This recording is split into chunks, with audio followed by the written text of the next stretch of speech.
This is an adult channel video. We'll be reviewing the Eaglemoss Star Trek Official Starships Collection, U.S. Enterprise Shuttlecraft Jeffries Concept Special Issue. It's a Class F shuttle. The concept was in 1966. That was 1 year after I was born. Designed by Matt Jeffries.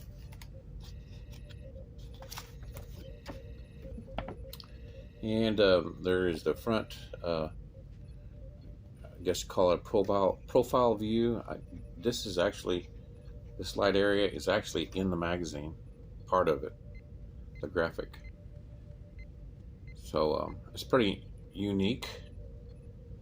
And of course it'll show how we put the stand on in a few minutes.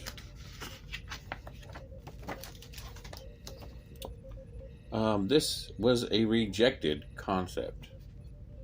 50 years after Matt Jeffries designed it, his original concept for the Enterprise shuttle has been brought to life.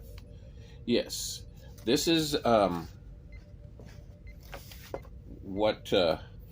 reason I subscribed to Eaglemoss all those years ago, because like I've said so many times, who else would have made all these obscure ships?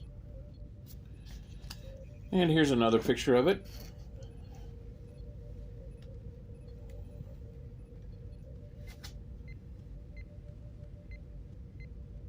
Darren Doctorman built this CG model based on Matt Jeffries' original design for the Enterprise shuttles. I met Darren at Wonderfest one year, and I actually got his autograph. The USS Enterprise shuttle that never was. And as I remarked in the previous video about the Phase 2 concept shuttle, here we can see his drawings about what it would look like. We can see that the doors would slide back. And here it says, is that a 1/4 of an inch or a 1/2 inch equals 1 foot?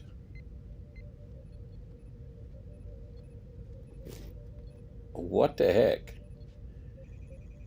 I think it's a 1/2 inch. Jeffries' earliest sketches showed a very narrow, light version of the shuttle or scout craft, and his idea was that both sides would roll back to reveal the interior, just like the other shuttle I just reviewed. Jeffries' first designs were more like a helicopter than the bus that was eventually built. He hoped his shuttle would be light enough to be moved around the soundstage in mid-air using wires. That would have been cool. Note the craft to be light enough to make actual landings on set. That would have been pretty cool. There we see what his concept of the interior would have been like. The cockpit. Light metal frame.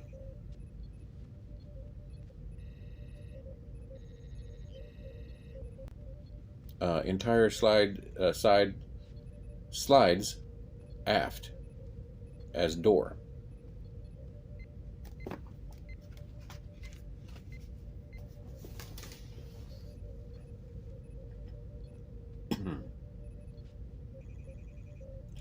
And there's a note up here. It says curved shape, too expensive.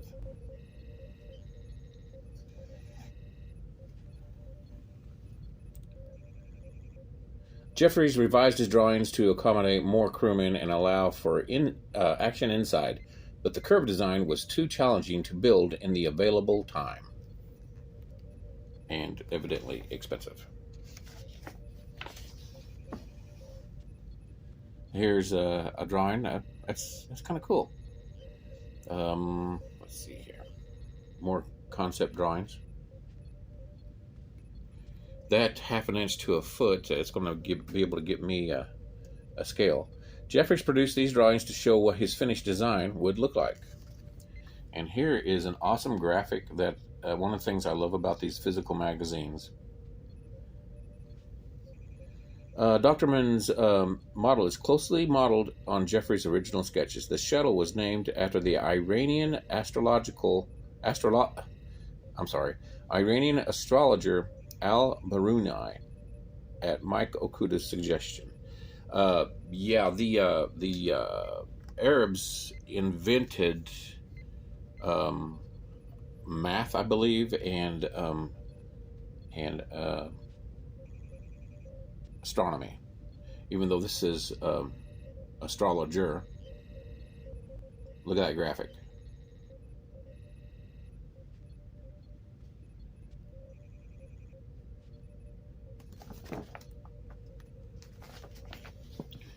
And what we got here.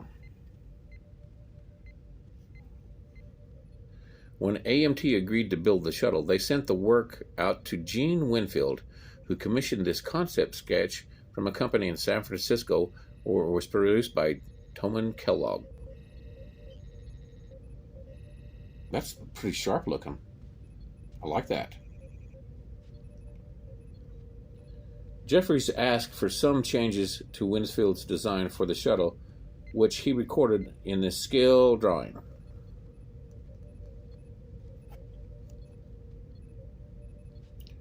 And you can see where the scale in feet.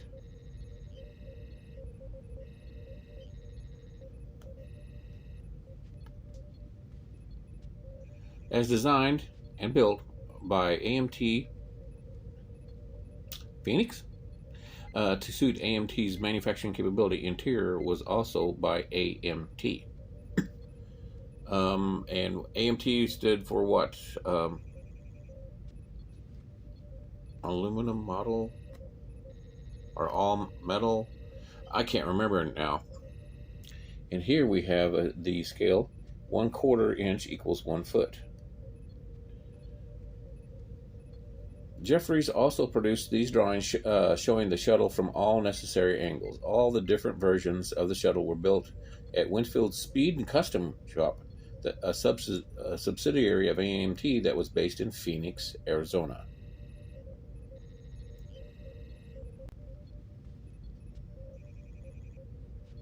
That's a spacious interior. Jeffries helped AMT to design the interior of the shuttle, which he kept relatively simple, echoing the look of the Enterprise's helm and navigation station. The chairs were custom made by Winfield.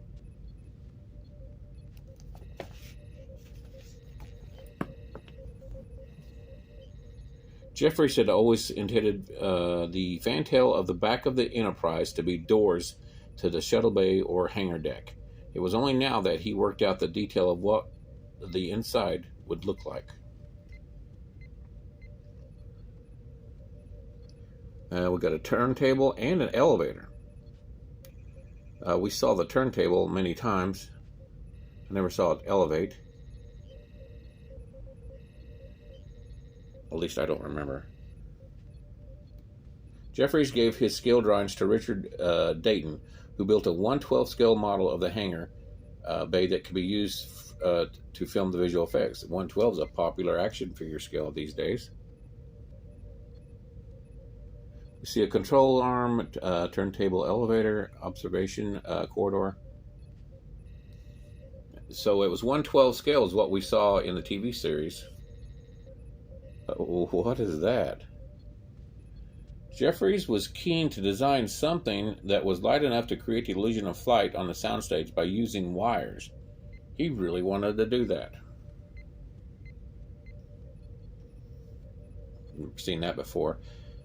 Jeffries was never happy with the finished design of the shuttle and would occasionally doodle alternative designs that could be used on the surface of a planet.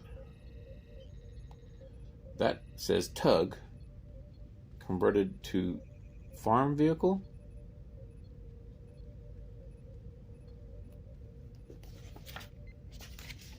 I always liked the shuttle, the original shuttle design. I thought it was cool as hell. I didn't ever understand the curved pieces up at the top. I didn't know what those were for. And here we have some more Space Tug. See, I don't like the bubble design, even though in the future it may be something very feasible. I like this design below it. Got bumpers on it, looks like.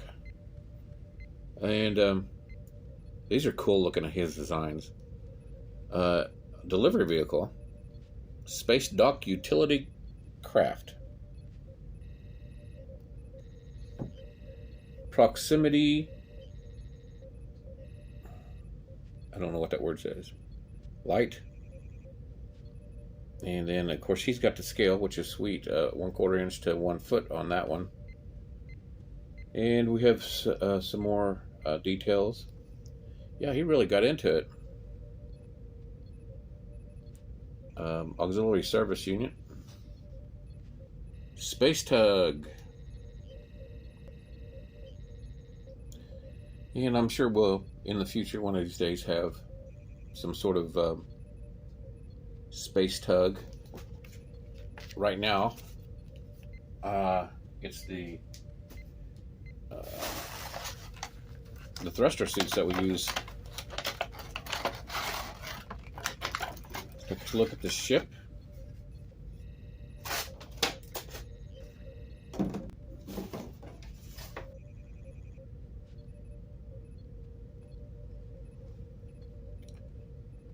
This ship is about 4.5 inches.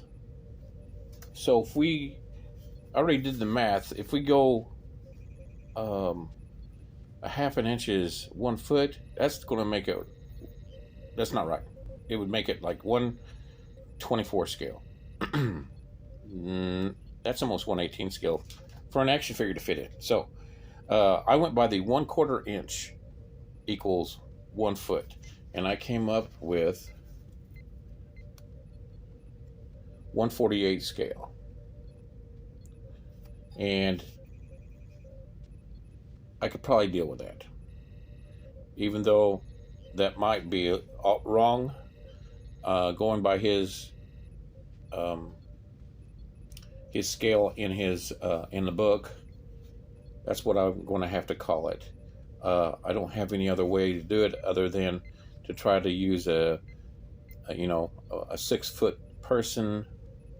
Guess how tall a 6 foot person is standing next to it, and then try to calculate that out. But right now I'm going with 1/48 scale.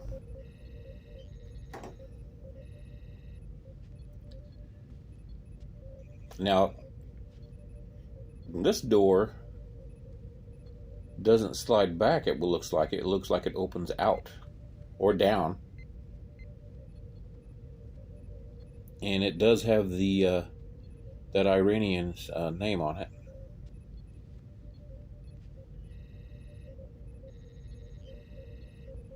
/5 NCC 1701/5.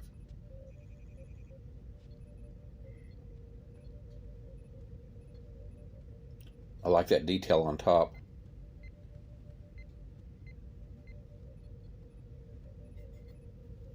And here we have the nacelle.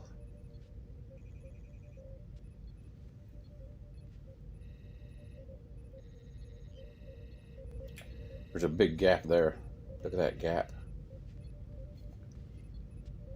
And we see the bottom of that one. Wait a second. What's going on here? Oh, yeah. There's a seam there. I didn't see it just a minute ago. Yeah, there's the bottom seams. And here's some detail on the back.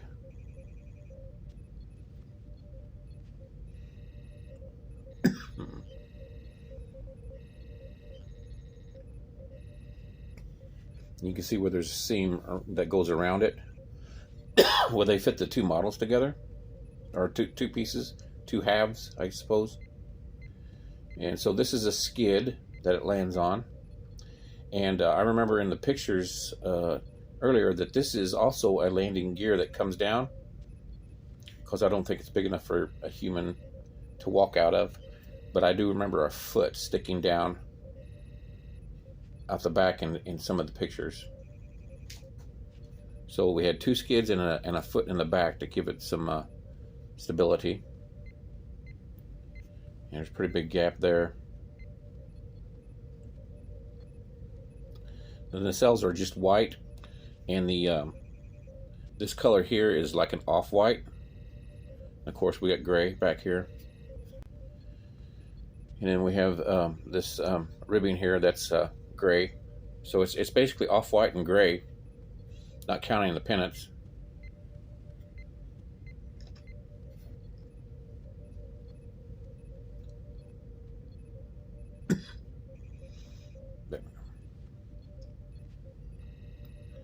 Yeah, the style of this one and the previous one I did a review of seemed more 1950s. The other one was shaped like a dart or a rocket. This one's not shaped like that, so I'll give it that. And it's pretty cool. I mean, like I said, I'm so glad that Eaglemoss made these.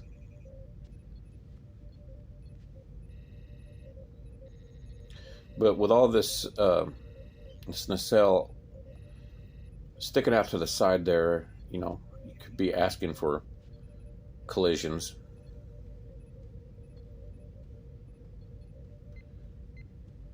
But I like it as a design. It's pretty cool. See, yeah, there's definitely had to be a foot coming down out of here, because it comes down like that. Here's the base. I had to really press this Matt Jeffries original concept shuttlecraft. I'm glad there's a sticker on them. I had to really push this stand into that base. But it goes like that, and pretty cool. Where else would you get